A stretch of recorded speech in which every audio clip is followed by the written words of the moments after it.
Mr. Speaker, my condolences, thoughts and prayers are also with all those affected by this murderous, violent terrorism that has taken place in Pahalgam.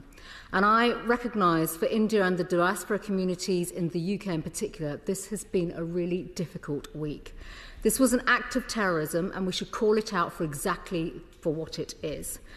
And it is part of a long-standing pattern of attacks on civilians, visitors to the region and also minority communities.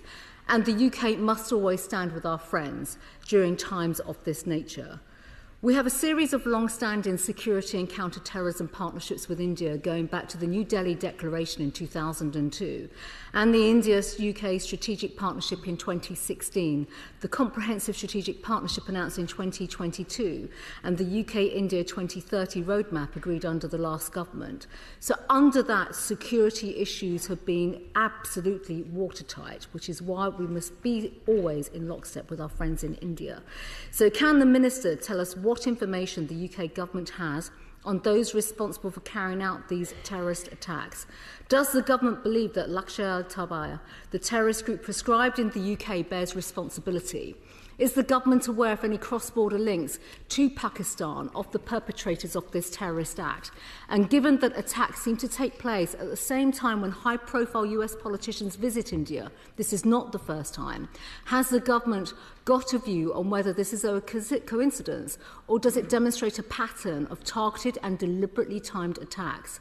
We know the Prime Minister spoke to Prime Minister Narendra Modi last week, but has the UK provided any specific support in response to this terror attack and taken any practical steps to assist our friends in India? Mr. Speaker, has the government undertaken an assessment of the security implications of this attack on the UK?